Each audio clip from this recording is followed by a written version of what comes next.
Rey Mysterio unable to compete, unable to finish his match with Santos Escobar due to an apparent legitimate injury, and thus we wish Rey Mysterio a very speedy recovery. Oh my goodness, did this ever ruin this show. Set! Yes. You are here today joining me on our SmackDown review podcast here on the WrestleTalk Podcast channel. Please make sure to give this video a thumbs up, subscribe if you haven't already, and ring that bell so you stay notified of all of our various podcasts, ones that won't involve me next week like they have this week. Oh, I'm working overtime on this show. The hardest working podcaster in all of WrestleTalk. So in case anybody ever says that I don't watch enough wrestling, I've watched every show this week, every single one. Not NXT, though, never that. We're going to get into SmackDown here. Now that you've said that, at the end of this show, I'm going to ask you what's been the best show that you've seen this week. I'm going to ask you that at the end because you can accurately say which has been the best show because you reviewed them all. Happy Saturday, ladies and gentlemen. Tempest, what's causing all of this? What's causing all this? I'll tell you right now, it's not going to be this one that was the best of the week. I'll tell you that right now because we are going to start our review with a match that should have had, well, it did have stakes, but it should have been more than it was, unfortunately. And that is not the fault of those involved. Sometimes accidents happen. You get a bump, a bruise, sometimes something worse. On this show, by far the most heavily advertised match was going to be Rey Mysterio versus Santos Escobar, the finals of this little two triple threat winners face each other mini tournament to decide who is going to be Austin Theory's next challenger for the United States Championship. And I had very high hopes for this match. I was very much looking forward to this. This was kind of the silver lining last week when LA Knight did not win the match to send him to the finals of this little thing. No. It was, well, at least we're going to get Rey Mysterio versus Santos Escobar, and that should be excellent. It should be, I mean, it's the first real, proper, focused, promoted, featured match for Rey Mysterio on SmackDown since, like, he faced Gunther last year, something like that. Wow, like, it's been a minute. Mm. It's been a while, because otherwise it's just him facing, you know, carrying Kross and stuff, which is no buys. So I was very much looking forward to this, and unfortunately, this match never really gets going. To say it never gets out of first gear might be giving it even too much credit, because they had some fun little spots early. One of the deals where Santos pitched Rey Mysterio over his head, and he lands on the top rope, you know, just like stood on the top rope and then does a move off of it. Really good stuff. Rey Mysterio went for his, like, head-first baseball slide splash to the outside he does sometimes, and he missed that. That looked like it sucked. And then Santos Escobar hits a suicide dive onto Rey Mysterio. It doesn't look like anything other than a normal suicide dive. He gets back in the ring, and he's like, yeah! And then we come back from commercial, and Rey Mysterio is down for the count, unfortunately. He's on the apron being attended to by medical staff, and shortly thereafter, the referee calls the match off. Santos Escobar, your winner. Apparently, that was also reported to be the case. The planned finish is Santos up, but definitely not the way that they wanted to get there. Austin Theory was watching this match throughout the deal from the skybox, just sitting up there with his title. And then afterwards, he stood up, held the title up, and I think they're having this match the week after SummerSlam. Now after? There's nothing the week I think it's before. happening 2 weeks from now, is what they said. Okay. This is, I don't know what really to say about it, because it's just very disappointing. It's an injury. It's the most significant thing to happen on this show. We hope that it's not too serious. Rey Mysterio was able to, like, get to his feet, go over and give Santos a hug afterwards. Yeah. So it didn't appear to be like, oh, he can't put weight on his knee or something like that. I'm not a doctor. I don't want to speculate about what kind of injury it may be. I don't know. I'm speculating. It could have been a case of, like, he had a little bump on the noggin and he couldn't continue the match. Maybe he forgot what the planned, the planned finishes and everything was. So I think he's probably was a bit discombobulated because, like you said, the fact that at the end Rey Mysterio was able to get up and approach Santos and embrace him gave me a little bit of hope. There was no limping we saw in sight, so we don't know what the severity of the injury is. I mean, I feel like it's been a great year for Rey Mysterio in terms of being spotlighted in 2023. Yeah, he hasn't had like the matches against Gunther like he did have last year, but it seems like they haven't been humiliating him as much as they used to.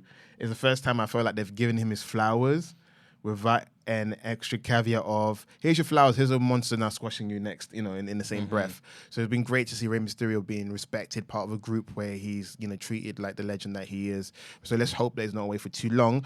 And then Santos Escobar, he was in a marquee match where that was promoted for a few weeks because he's another guy he's like how Cameron Grimes is now in that position where a talented wrestler being drafted to SmackDown hasn't been spotlighted properly, but we know he can do more based on the track record he's had in the Indies or various other promotions NXT. or NXT. If I say that's the last, but shortly not least NXT. Santos has been spotlighted, but the only thing I've been kind of worried about Santos Escobar as a babyface, as I mentioned previously, I feel like the group is over because of nostalgia, the connection to Eddie Guerrero and Rey Mysterio.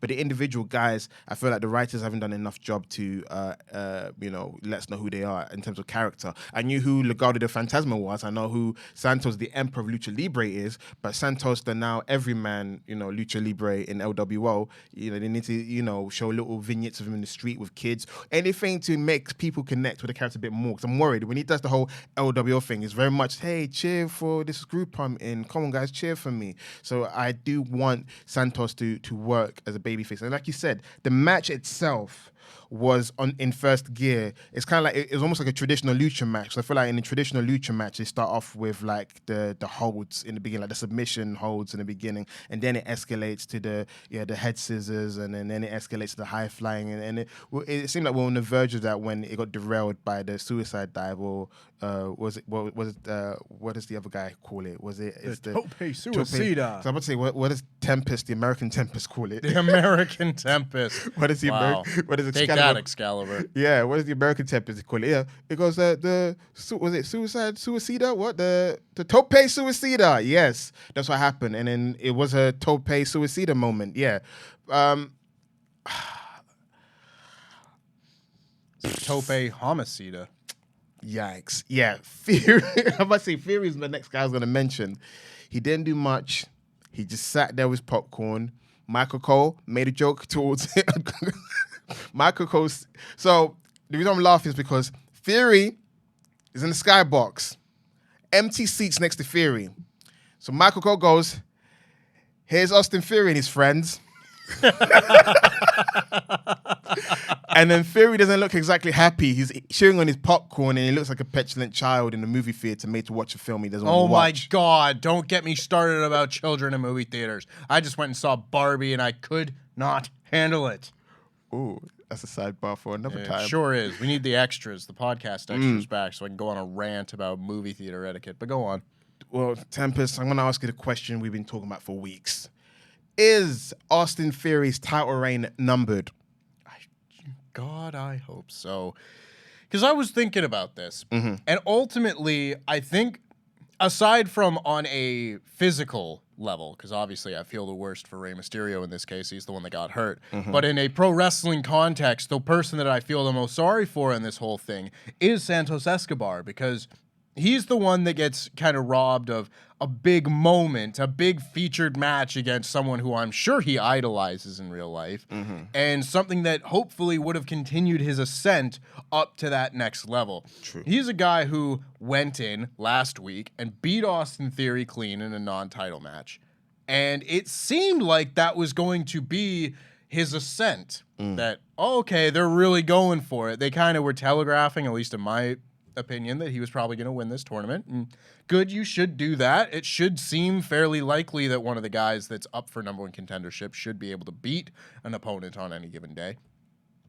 But now it really does feel like this whole dynamic they've got going here, where it's these matches building for a title match against a champion that people aren't really into right now. It feels like this has hit a flat tire. And I think Whether or not Santos Escobar wins the title from Austin Theory is going to depend on what they do between now and then to try and get a little bit more of the shine back onto Santos. Because I don't feel like there's really any interest in Austin Theory at the moment to propel this feud forward. And this match lack of finish really has kind of derailed the momentum I thought that Santos was getting. So in order for me to feel like, yeah, he's going to be the one to beat Austin Theory, and it's going to be this big title change, and it's going to start this mid-card title run of Santos Escobar, and maybe they go back to Rey Mysterio, do whatever, it will kind of depend on what they do next week to set up the match for the week after. Contract signing or a promo in the ring, or a 6-man tag. If Elton Prince wasn't injured, I would have seen like Austin Theory and Pretty Deadly versus LWO members. Yep. That would have been a no-brainer. But yeah, at the moment, I don't know what you do. I feel like the division itself is kind of flat-tired because of the lack of interest from the writers to push the champion. Because at the end of the day, you know, yeah, Austin Theory did commentary gigs the last 2 weeks. So that's not a strong suit. He should be in the ring. He should be wrestling. There should be like a plethora of people clamoring to be United States champion. I feel like that's what you don't get on SmackDown. Weirdly enough, I feel like SmackDown lacks the competitive edge. It seems like everyone's fine with, yeah, you're champion and whatever. Because you don't even know what's the motive for most of these wrestlers. Like, why do you even come to SmackDown? Why is someone just fine, okay, these two people might be number one contenders? There should be more people going after Austin Theory. It feels like it's a lack of energy across the board on the show, and you feel it in the show we're about to discuss right now. I agree. It feels like there is a lack of urgency in pretty much anything that isn't the bloodline.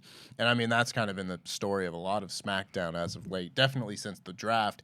But it does feel like there is a complacency among everybody because, like, the tag titles are pretty much now on Raw. Yeah. You know, at least week to week. You might see something set up where Kevin Owens and Sami Zayn make an appearance on SmackDown. But for the most part, since the Clash of Champions, Night of Champions? Night of Champions. Yeah. Ever since Night of Champions, they've pretty much been a Raw act. So any of the tag teams that are on SmackDown don't really feel like they have too much to fight for. Yeah. And meanwhile, a lot of the big stars on the show are either not around, in the case of Edge, or they're facing off against another kind of not super important person, in the case of AJ Styles, which we'll get to later in the show, in another feud that doesn't really feel like it has any urgency, any stakes. No real rush to get to the finish. No real, like, okay, we're going to set up a match, and they're going to have a match at SummerSlam, and that's going to be the end of it. I'm sick of you carrying Kross, putting you down for good, right. And whatever, you know? Where's all of that?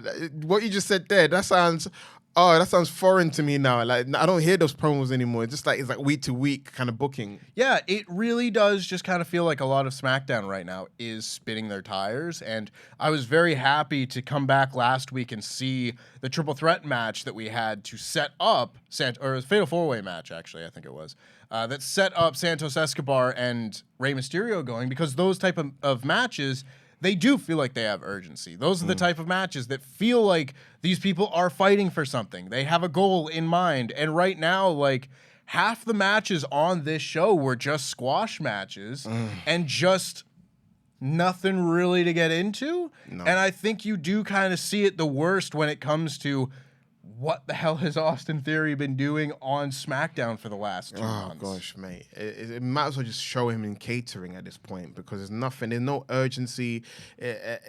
He should have, like, at least after the match, I don't know, taunt Santos, trying to play mind game. He held the belt up, and that was like, it's just this, like... This, for me, is the primary reason I have an issue with Austin Theory's title reign. It feels so lackluster. Even as a character, I feel like, I don't know if the guy himself, the real life Austin White, has given up on himself, on his character. Like, there's no care there. If it was a United States champion, you want to cut a promo or flirt with with Zelina, anything. Just give me some heat. That's the issue. That's the word I'm looking for. Everything lacks heat. Like, am I look forward to Santos beating the guy he's beaten before? Probably not, because at the moment, I don't even know if they're going to go with him as champion. They should. At this point, the title reign, it's doing a disservice to SmackDown and the United States title, and anyone wrestling for the United States title with Austin Theory being champion, because we've seen what happened with Bianca Belair. Towards the end of her title reign, she was kind of spinning her wheels, and when she lost it, she became reinvigorated. So who knows? Losing the title might actually help Austin Theory find his footing again, find the viciousness, or does he want to be cocky or vicious or goofy? I don't know what his character's going to go next, but at least it will be something different when he's no longer champion. And we haven't had a babyface champion in a while because we've been mostly a heel federation. So if with Santos Escobar becoming champion, you know what happens? The popular United States Open, challenges. Santos can do that every single week. It's a no-brainer. They like booking matches for no reason. So you can just add some steaks to it. We like steaks and some kidney pie. But yeah, what I'm trying to say is, Austin Theory, please just lose the title. We're sick and tired of it. Just get right to the point. Please, I'm tired. Let us know what you think's going to happen between Santos Escobar and Austin Theory. Is Santos Escobar going to be your next U.S. champion? Let us know. Comments below. Give this video a thumbs up if you haven't already. All that good stuff. We're going to get into the rest of our SmackDown review here. But of course, again, we want to give our dearest well wishes to Rey Mysterio and hope that he is able to make a very speedy recovery. One of the inspirations for me getting into wrestling. Always love me some Rey Mysterio. Getting into the actual show now, however, we start at the beginning with Jey Uso, main event Jey Uso as he's announced, in the ring to open up the show, letting everybody know that main event Jey Uso is in Yo City, and then Roman Reigns comes out, does his entrance, comes down to the ring. We got a good promo segment here. Mm-hmm. Of course, the Bloodline stuff on this show I thought was good. Maybe not as intriguing as it was a week ago or anything, where the announcement of tribal combat and what the implications of that meant, and Roman Reigns saving Jey Uso from Solo Sikoa, all of those type of things, I think made that match announcement and it was a contract signing. They didn't call it a contract signing. It was like face-to-face negotiations or something like that. Regardless, that made all of that very interesting. I didn't feel like they had kept that level of interest this week. This felt like just, we do a promo, you do a main event match, you beat him down after the match. That was a bit more formulaic, but the content of the promo was still very good. Some really good moments in this, I thought. Because Roman comes down and he says, Jey, you're selfish.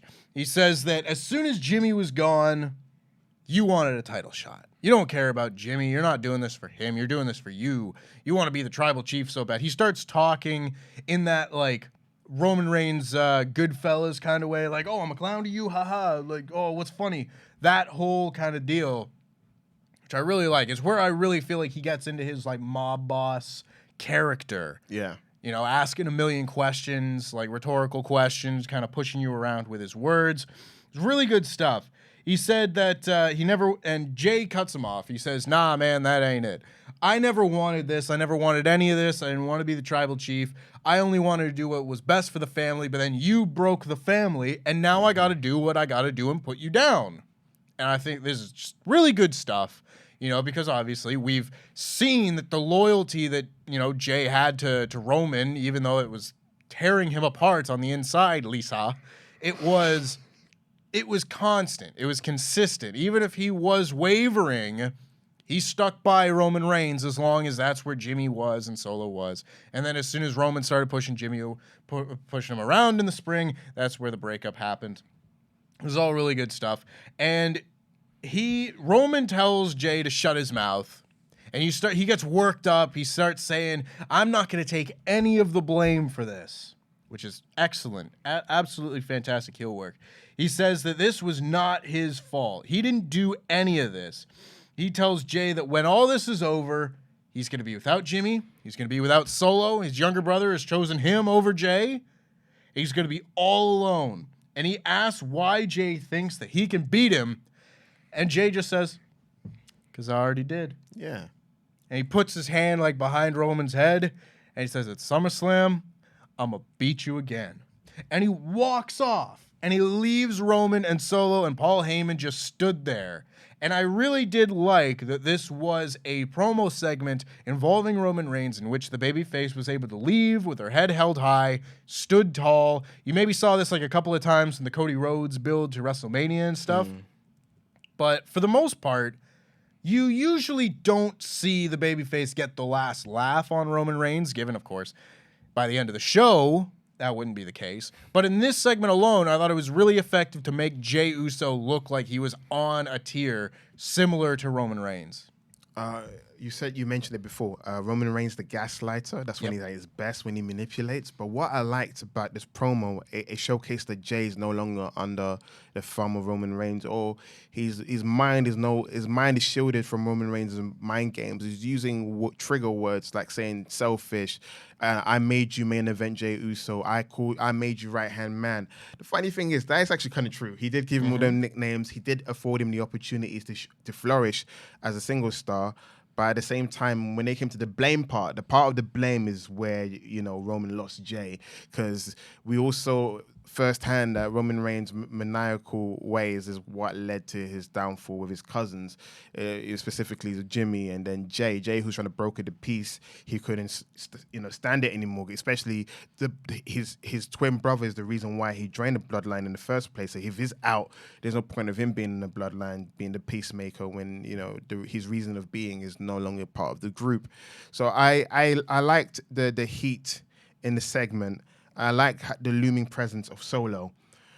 But like you said, because it's too many promos, they need to break it up again. It should have been a case of like a tag team match, possibly. It's like, it's quite hard.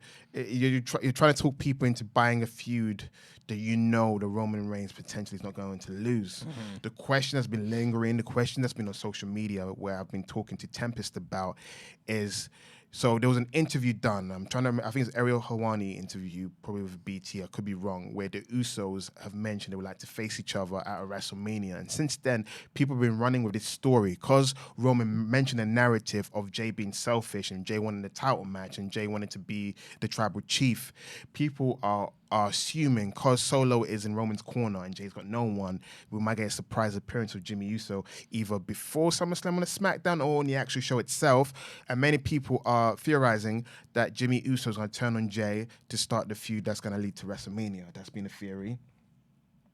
And I just wanted to mention that because I don't want it to happen because it doesn't make sense. Jimmy left in the first place. That's like Vince Russo booking. Yeah. I'm bringing that up because there's a possibility that may be the outcome, because I do feel like if this is a blowaway feud, there's going to be like dire consequences coming out of it. Yes. I thoroughly agree. And that has been something that has been on my mind since the whole Jey turns on Roman moment happened. Because I've been doing stuff with the Bloodline story and having to go back, research, rewatch stuff. And I was looking back at the I don't give a damn what the tribal chief said segment, right? And it's very funny to me what the vibes feel like then compared to when the turn actually happens. Like, the fact that everybody in the building feared what was about to happen when someone just badmouthed Roman Reigns. That was the power that he had. It was holding everybody in place just with fear. And somewhere along the way, I feel like everybody kind of stopped being afraid of Roman Reigns. Like, in the family, they stopped being afraid of what it meant to go against the tribal chief. And I've been waiting to see what the consequences of that is going to be, of actually getting out of line and being forced to be put down by Roman Reigns or Solo or the family ordering it so. All those things. I've been feeling we've been missing out on that feeling since it happened. But I'm hoping that SummerSlam and then what happens after SummerSlam, because this is a very big story-driven match, I'm hoping that the consequences coming out of this match will kind of make up for some of that. I do agree. I feel like there needs to be consequences for Roman and for Jey. Is like, what's going to happen? What's next for Jey? Because that's what you have to think. At the moment, we got SummerSlam, but I always do say, then what happens next? And where does Jey go? Is it Jey and Jimmy going for the tag titles again? Or are they going to have a new feud? That's the thing as well. With SmackDown at the moment, I know it's a 2-hour show, but there's a way you can manage to make sure everyone's showcased, because it's true. It's like, who does the Usos face next? that hasn't been answered. Roman, we kind of get inkling, you know, it's one of the big 4 or 5 shows, so he's gonna probably dip into Survivor Series time. I mean, he's got to wrestle on Payback, right? Possibly. He won the title at Payback. Why else would they do Payback in September if not to have Roman Reigns on it? To commiserate, yeah. But then if it was me, to theorize, probably put Sheamus in there because it hasn't happened yet. We haven't had a Sheamus versus Tribal Chief Roman Reigns feud yet. They historically have feuded in the past where Sheamus has beaten him before. That could be mentioned. Stinky. Yes, but it can still be mentioned. You know, kind of like how Corbin used to mention he was the only one to beat Roman in that 3 years. So Sheamus is credible in terms of having hard hitting matches, but the issue is since Cody lost at WrestleMania, a match I still refuse to watch. They're still stuck on their intros, by the way. I've never returned since the intros. I'm like, guys, my WrestleMania ended on the intros. But anyway, what I'm trying to say is since the Cody match is like no one believes Roman's going to lose because a part of us feel, again, going outside the bubble, the Cody story finishing has to be his finishing. Because people are saying it has to be Jey, and I've been trying to explain to people, Jey's part of the story, because at the end of the day, let's not get confused. It's not Cody. Cody has his own story, which kind of overlaps with Roman's story. So that's just how it is. In Cody's story, the villain or the final boss to finish the story is Roman Reigns. Roman Reigns has his own story for a while. He's been on a journey, which is the rejected babyface now embracing the dark side. That's always been his story. Mm-hmm. And we always assumed his story would end with him losing everything that he cares about for the title, and then probably when he loses the title, realizing family is more important, and that will lead to his redemption. But at the moment, Jey's just part of that story, part of that trend. As much as we love Jey, he's not the story. It's Roman Reigns is the story, especially on SmackDown. It's so funny. Like, I don't disagree with anything that you've said. Absolutely. I just think it's funny how many people after WrestleMania were justifying the Cody loss because it's like, well, this is Jey's story. He's going to be the one to beat Roman. I was like, but he's not, though. No. I've been consistent. It's the Roman Reigns story. And other people are kind of coming in and out. I've been consistently saying that it wasn't Sammy, because as much as I love Sammy, again, it's like they didn't do the work. This guy had a poor win-loss record, and you couldn't all of a sudden say, yep, I believe him as champion. There's reasons why. I went with the undefeated, very pushed wrestler who won the Royal Rumble. I went with the realistic option. And also, I also think about WrestleMania. As much as you want to be selfish, like, okay, what does Cody do? You know what I'm saying? You have to think in that manner of how you book an entire show, because wrestlers will miss out of opportunities if we go with a feeling. I feel it should be Jey. I keep saying it. When Jey wins, he's going to face Karrion Kross, who they're currently pushing. And you're going to like the feud? Again, a lot of people, everyone's entitled to their opinion. But I do feel like Cody has to finish the story. He's become a meme. He even hates the word now that he brought into the earth. He's like, I hate it now. It's now a meme. It is a meme because he needs to finish his story. We're now buying into it because it's now been, how many months are we in now? We're nearly the 8th month of the year, or a few months in after WrestleMania. Kind of learning to deal with the fact that the decision that happened. So next year, it has to happen. Roman Reigns versus Cody Rhodes. That's the end of the story. Then Roman can take a long needed vacation, whatever. And then Solo goes roughshod because, no one can control him. There you go. But yeah, that's enough of that chapter from Site E.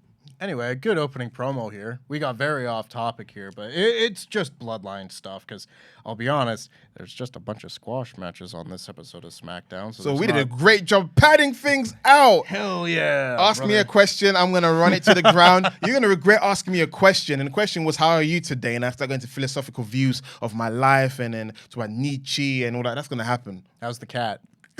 The cat's fantastic. At the moment, don't do it. Don't do it. No, don't. We're not going to do it, guys. We're not talking about my little kitten brain every day.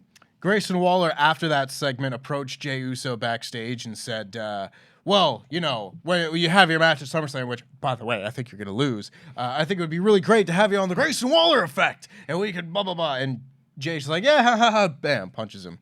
So he's upset.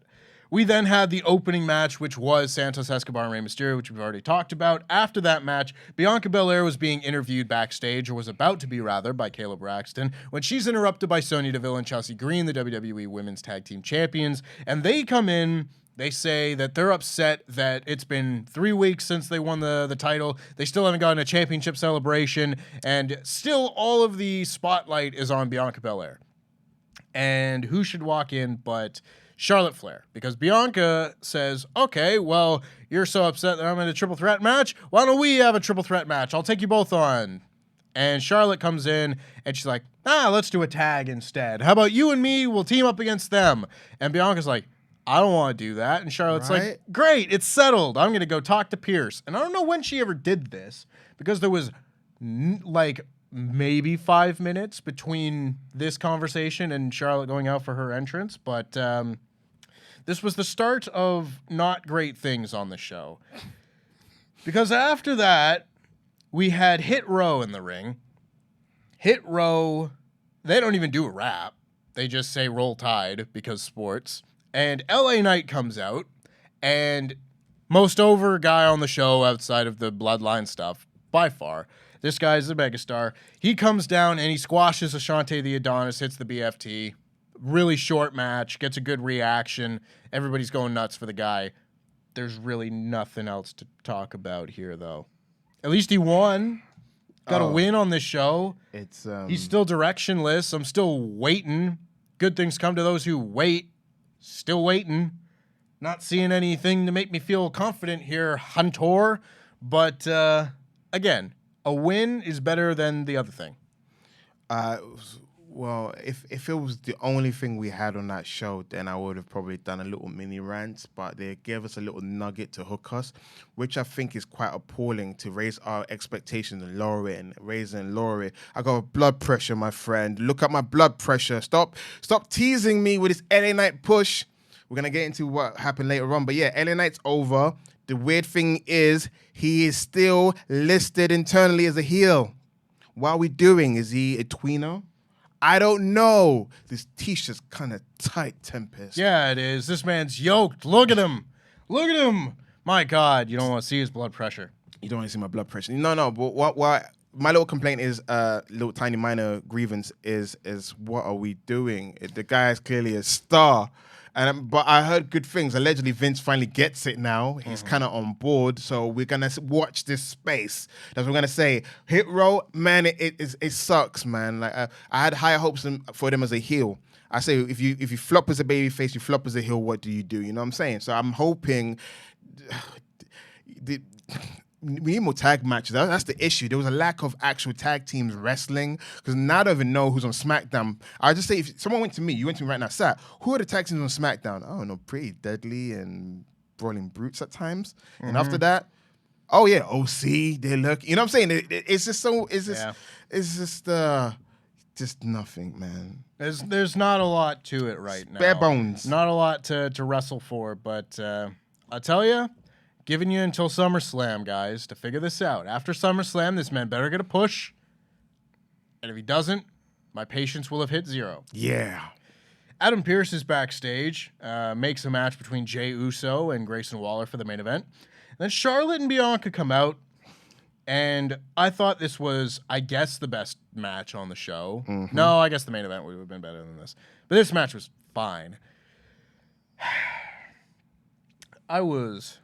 This was just a perfect cocktail of WWE tropes that I can't stand. Love it. Because you had a couple of singles wrestlers beating your tag team champions. You have Can They Coexist? And you have a babyface getting pissed off that they won just because someone else got the pin.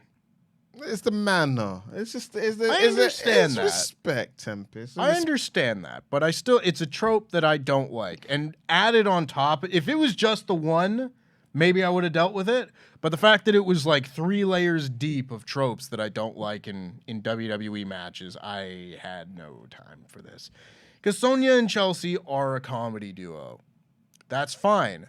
But don't make your comedy duo your tag champions. Oh, don't say that. They're not just... Okay, Chelsea's comedy. Sonya has a terrible win-loss record. She's a comedy character now. They're Karens. Then they... What? You know what? The irony of the whole thing was, Charlotte, you'd fit in that group so nicely. It's ridiculous. Like, what are you pretending? You know what I'm saying? Chelsea's everything that you are, just on a lower scale, because Adam finds her annoying. Why, for some weird reason, you probably hold something over Adam's head, some pictures in the office or something like that. Because that's the only thing that will make the story so much interesting of why Charlotte gets what she wants from Adam Pearce. It's like, I want a title match. Yeah, sure.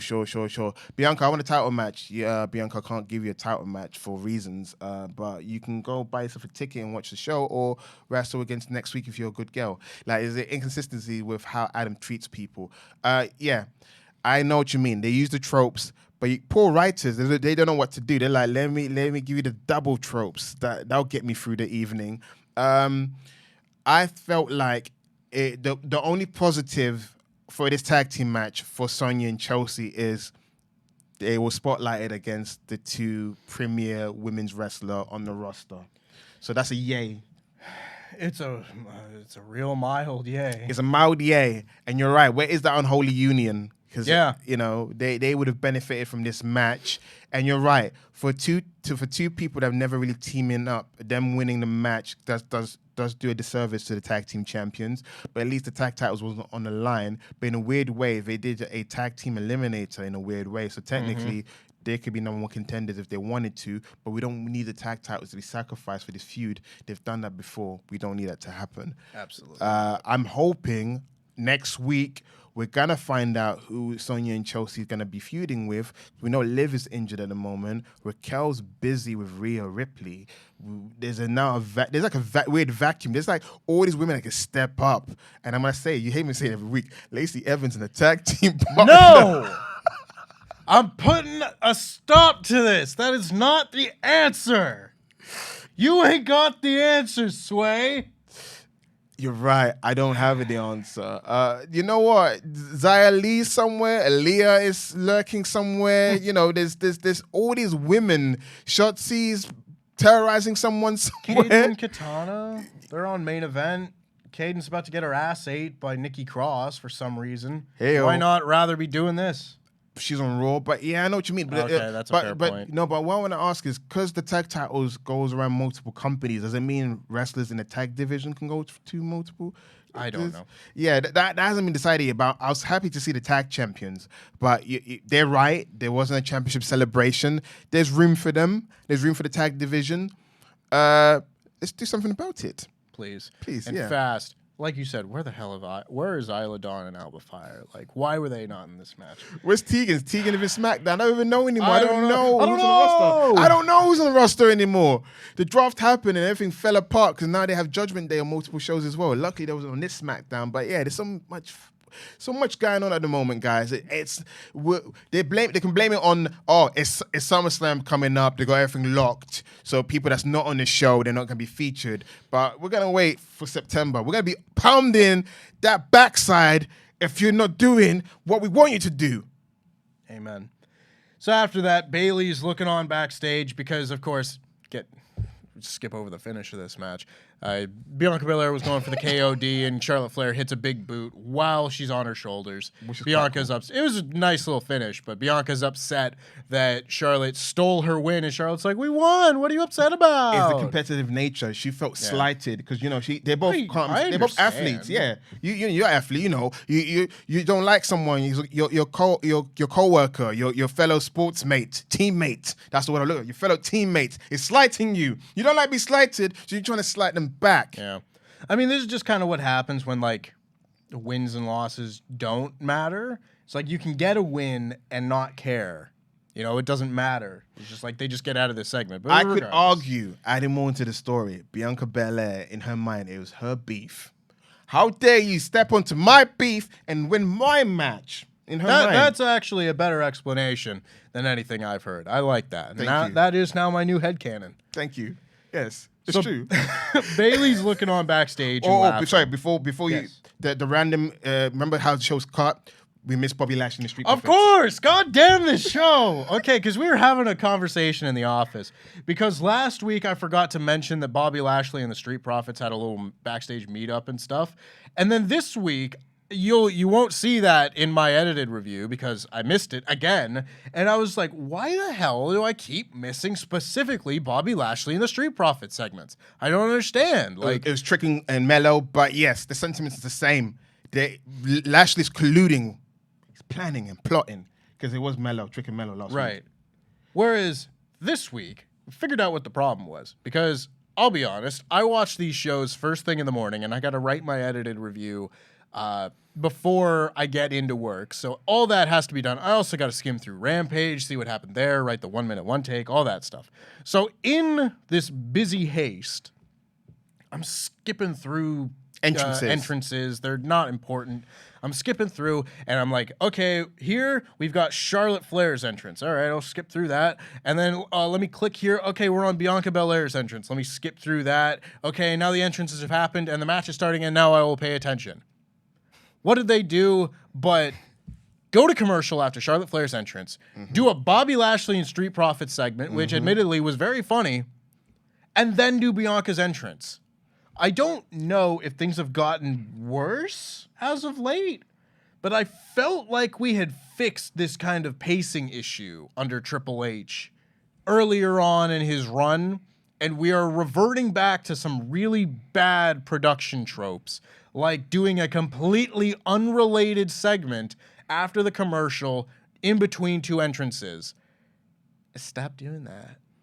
On a personal level, because I keep missing them, I guess I can just be, pay more attention to this show, but also don't do that. What is your thoughts on Bobby Lashley basically whining and dining the Street Profits? I like it. I really like it. I think I have finally put to rest any hope of seeing a Hurt Business reunion, and therefore Bobby Lashley could use a new stable. And it gives something for the Street Profits to do. The Street Profits have kind of just been floating for a long, long time here.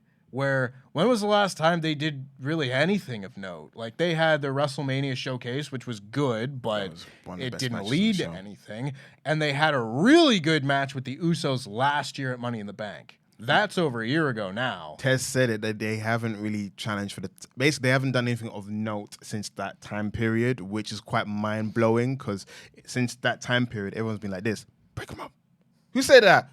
Break them up. Who said that? Dawkins whack. What? You know what I'm saying? Kayla Braxton coming on the mic and just being like, so there are rumors that you guys are going to break up. What are your thoughts? She's like, where have you heard these rumors? And she's got no answer because she's a terrible journalist. And also, Dawkins has beat the allegations. He's equal levels to Tez. They are a great tag team. What I've enjoyed about it is I think it's lazy booking to just break up a tag team for no reason, especially when you don't have plans for the other guy. I think if you got plans for one guy, not the other guy, you ain't as great as a writer as you think you are. A great writer would have a great exit strategy for both parties involved.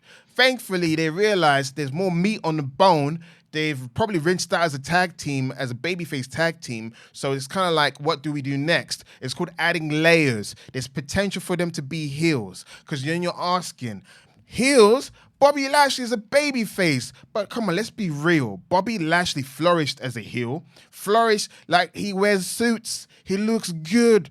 Nice women. Not everyone can relate to that. Top title. Top title. Honestly, like the best star presence that he probably has ever had. Exactly. He looks like Seal's yoked brother. You know what I'm saying? The guy's got presence. but my question is always what we're not seeing. Okay? I'm gonna go hit you guys with this thing. Omos and MVP are free agents. Okay? So we haven't seen them post-draft. Maybe we have. I'm not too sure. Maybe Mandela effect. My brain's not thinking about a roast squash match has happened or whatever. But yeah, Omos is missing. MVP is missing. What happened? I'm assuming Lashley's time away led to him reflecting or possibly reconciling with MVP. That's one option of what it is. MVP's like, hey, let's get together. You know, Shelton and Cedric, you know, that whole thing's probably dead in the water. Let's not go back to the past. Let's go to the present. And I like the Street Profits guy, whatever. It could be that, because I don't know. Because there was a whole huge-ass Hummer the Street Profits got in. So there's multiple people in there. I'm assuming, and there's a great way to use Omos because he's not going to wrestle every week. He's an attraction because, no offense, as much as I love how they're booking Omos, which is he comes over when he's needed, but it's like there needs to be a rhyme or reason. Do you know what I mean? Mm-hmm. And MVP is too talented to go missing at months at a time. Unfortunately, we all saw this. I think MVP knew this. Taking away from Bobby Lashley, one of them was going to suffer. It happened to be him. Because we initially thought it would be Lashley suffering because, Lashley is not going to work as a babyface. Lo and behold, he got over as a babyface, which was shocking. Fans finally got Lashley. And, I used to worry that people underappreciated him. I'm like, he's just as great as Lesnar. His promos may not be... I don't know about that. Wait, better? No. I am a big fan of Bobby Lashley. I'm not about to sit by and say that he is as good as Brock Lesnar. He still does more than 2 moves. I'm aware of that, but there's more to Brock Lesnar. Listen, there's more to Bobby Lashley than that. Listen, my guy in 07, that match with John Cena, I'll chuck a camera at someone, because that match is a hill I'm willing to kill someone on. So I'm not dying on any hill. I'll kill someone on the hill. A very good match for sure. But yes. Brock Lesnar is like one of the top guys ever. And Bobby Lashley wasn't booked like that. He was showing his butt cheeks. I'm sorry. And he overcame that. He overcame cucking angles when he was, in a blacked angle with someone's wife. You know what I'm saying? How many managers has he had? Lashley has not had the consistency of Lesnar. That's the issue. If he had the same kind of booking as Brock Lesnar, he'd be on the same level. He'd be the same reverence that you have for Lashley or for Lesnar, you'd have for Lashley. Only right now, this decade or late last decade, they finally got things right. Well, it's actually this decade. They got Lashley right in WWE. In Impact, he was a beast. Fantastically booked. Mwah. But yeah, I'm getting distracted. Okay. Street Profits and Bobby Lashley, no tangents, that stick to the brief. Do you think they're turning heel? Or is this going to be a slow burn? Because it's kind of like, how do you execute it? Because what we're seeing at the moment is intriguing, but that's like segments. Now, when you put them in the open world amongst the locker room, what is it do you think is going to happen? I think they will probably come out as a trio after SummerSlam or something like that. Just like walk out and all be dressed the same and be like, we are the new faction. Fear us. We're going to win all the titles. And that's it. I don't think you're going to have like an angle where they turn or something like that. I think it might just be like kind of a slow burn, but not that slow. 'Cause a couple weeks from now, I think, is when they probably do the thing. I'm thinking, all right? Same thing happened with Roman Reigns in a weird way where he got Paul Heyman and people asked that question, did Heyman turn face or did Roman Reigns turn heel? People thought more likely Heyman because they'll never turn Roman Reigns heel, but then he seemed quite different. What I'm trying to get at is there should be what I call a sacrificial lamb. Someone connected to Street Profits and Bobby Lashley trying to figure out the trio, and that will indicate whether they're babyface or heel. Whoever this person is, if that person's a face or heel, let's just say a babyface. Because I was about to use Cedric Alexander when he's on Raw. Whoever is connected to Lashley that he respects. Hey, what's up with the group? I want to be in the group. Oh, what is this? And they beat him up. Then you find them that they're heels. That usually tends to be the case. Because at the moment, it's like, I don't know. We need more heels. I think that's what it is as well. We need more heels. Definitely. I think there'll be some heel turns coming SummerSlam or soon after. After this, however, as we continue on through the last few bits of the show, Bayley's watching backstage as Bianca and Charlotte are arguing. And Iyo comes in and asks why Bayley ran off the week earlier. She says she had to get the keys from the valet. And she said that Shotzi would have gotten Iyo's stuff too if she hadn't. And Asuka walks in. This is the only appearance of Asuka on this show. She's the champion. I know.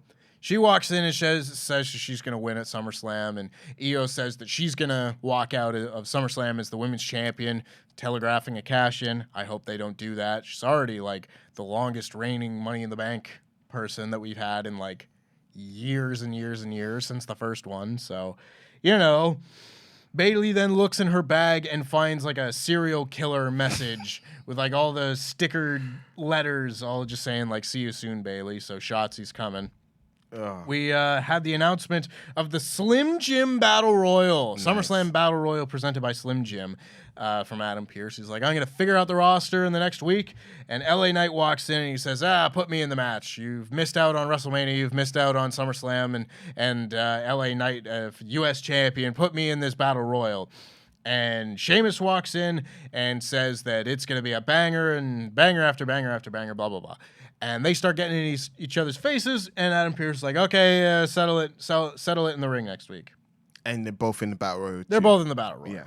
So maybe LA Knight will win the Battle Royal. That'll be something. Yeah. Maybe the number one contenders Battle Royal for something. Because we need stakes. Slim Jim's not the only stakes matter, brother. Yeah.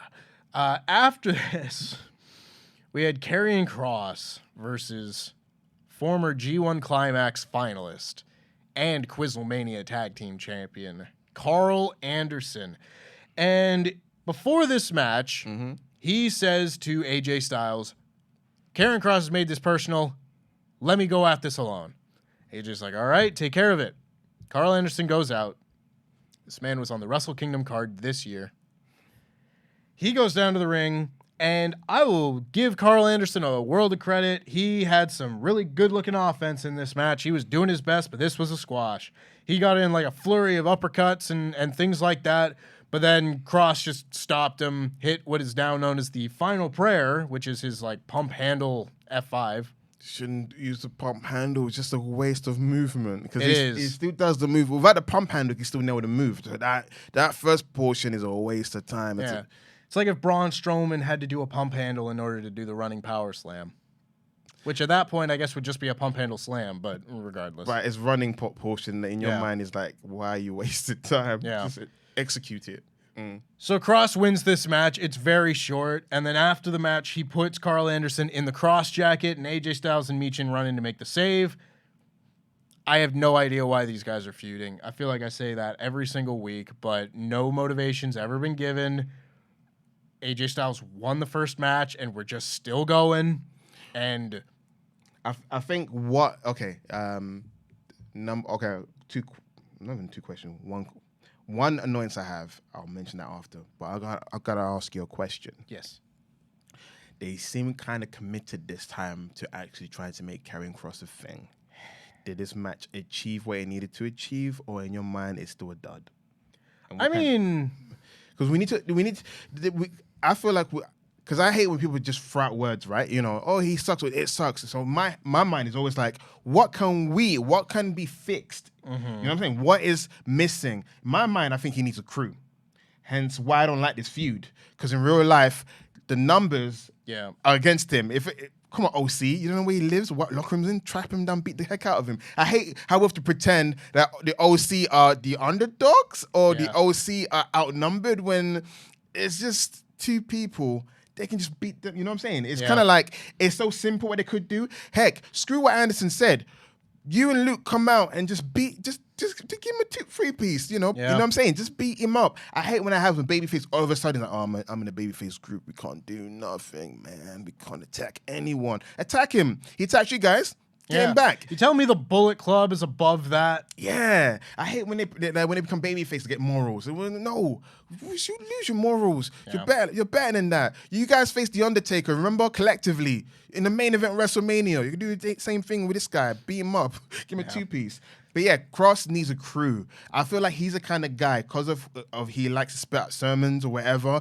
And since Bray doesn't have a cult, you know what I'm saying? Because you could be saying, oh, it is infringing on Bray Wyatt's not the one to have a cult. Raven had a crew. He seems like a kind of guy that likes to spit diatribes and he needs followers. And there's so many wrestlers on the main roster doing nothing that can just be, you know, like Odyssey Jones allegedly, who got drafted to Raw, apparently might be coming to SmackDown. I hate this idea, but why not bring up like and then, well, I was gonna say, why not bring up the Grizzled Young Veterans? But they're in a much more, and I want to say much more interesting group. But they've been stuck in NXT for a million years. The part schism. I just say get the whole schism up. No, I don't necessarily disagree with that, but at that point, why don't we just get rid of Karrion Kross? No, but because carrying, you don't see the potential. You think the potential's been lost, or Yeah, is it? I'll be honest. He's damaged goods in my eyes now. But It would take an unbelievable reset to make me think that they're gonna get behind him. The thing is, I've been trying to figure out what the disconnect is. It's so hard for me to pinpoint it. Do you know what I mean? Mm-hmm. Is it the hair thing? I was laughing because is it the hair? Yeah. But the thing is, he's now past the awkward stage, and now his hair's getting longer. So if it got really long, would you still not buy it? It's not the hair to me. It's just everything. It feels forced. None of Inorganic? his feuds have a rhyme or reason for happening. I don't know what he wants. I don't know what this character is. He's just a spooky man who reads tarot.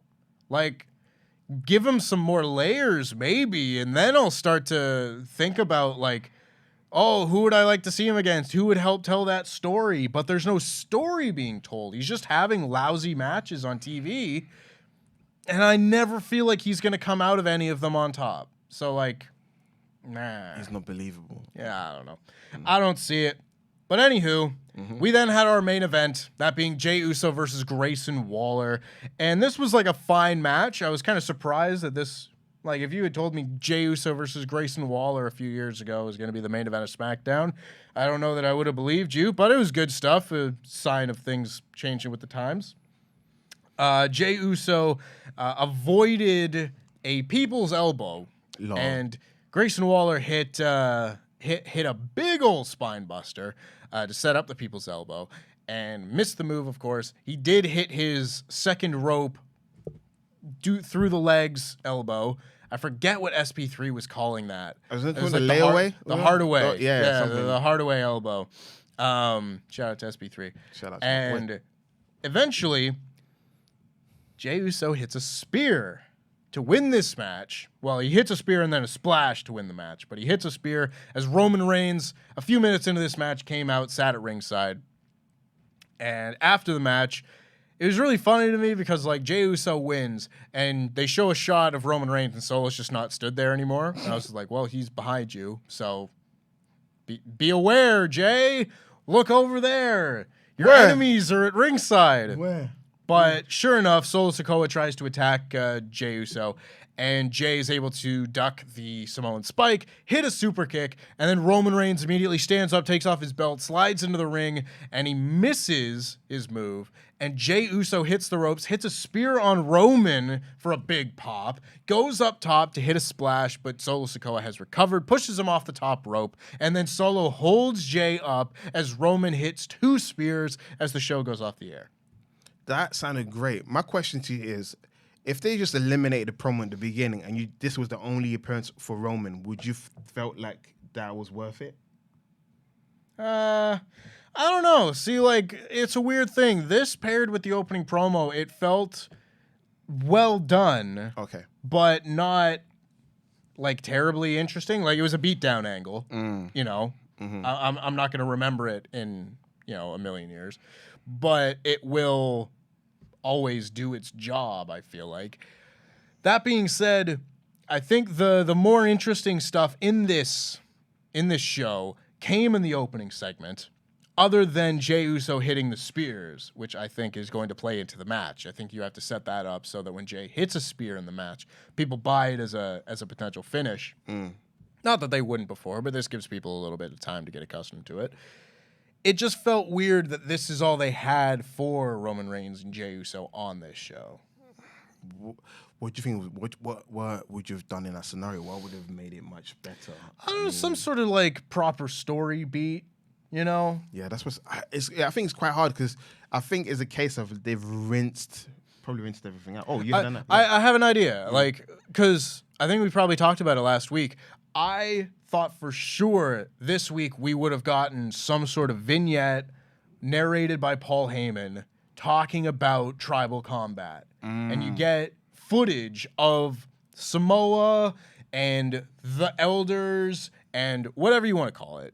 Get like a footage of like the wild Samoans sat watching a couple of the younger members of the family like have a scrap in the front yard to settle things, something like that, as it's being narrated by Paul Heyman, and really put over what this means.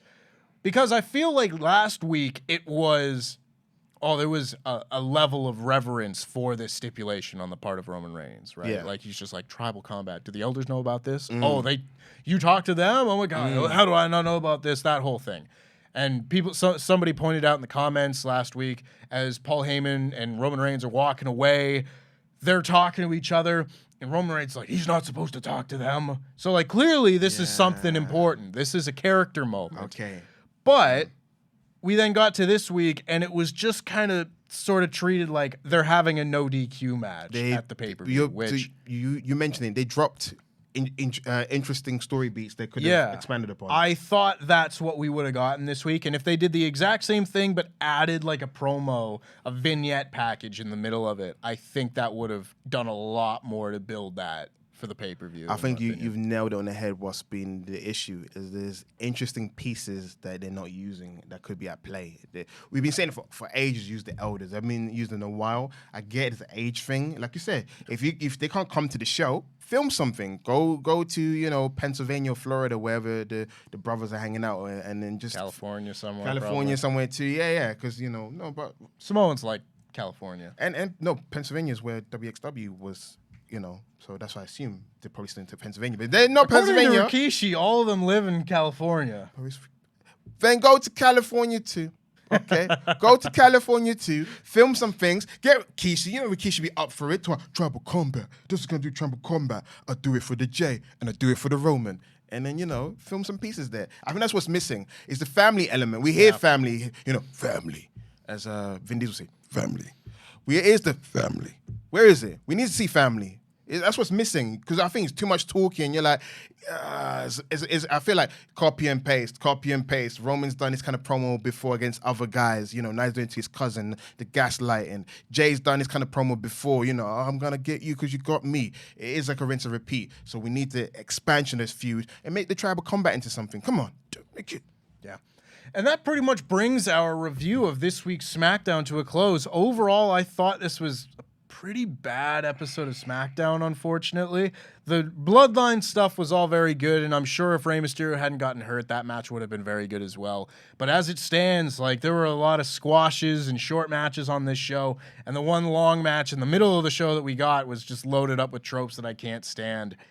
This wasn't the best SmackDown. I would not recommend anybody go out of their way to see any of the things on this show, save for if you're just keeping up with the Bloodline stuff, there's a good promo segment at the beginning. But otherwise, I gave the show a 2 out of 5. I don't think it was very good, unfortunately. Yeah, it's quite lackluster. But yeah, if there was things for you guys to skim, the Bloodline stuff, Bobby Lashley interacting with Street Profits. If you are on social media, on Twitter, there's a little in-joke is finally expanded upon in this in the scene.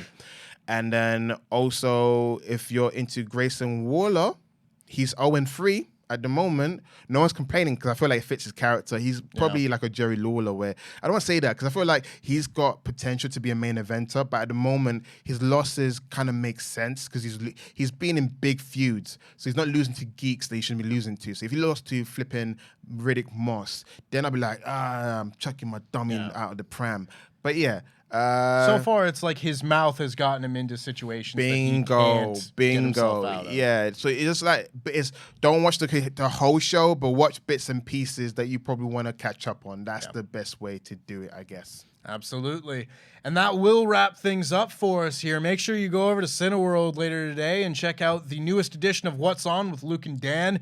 I have been Tempest. That has been Sat. That was your SmackDown Review podcast. Give it a thumbs up and comment down below what you thought of it. Did you make it through this show? Because I wouldn't have if it wasn't my job. Let us know what you thought, though. We will catch you back on Monday with our Collision Review podcast with the regular folk. Luke and Dan, I believe, will be in reviewing. Luke will be back from his vacation, so make sure you check that out. Same WrestleTalk Podcast channel, same WrestleTalk Podcast time. I did those out of order. Sat. The house always wins. See you. I ain't going to be here next Saturday. I'm at a wedding. I'm going to see you the week after that. Try not to miss me too much. I'll miss you, bro. See you guys again soon. Thank you so much for watching the show. Comment below and like and subscribe. Thank you. Bye. Bye.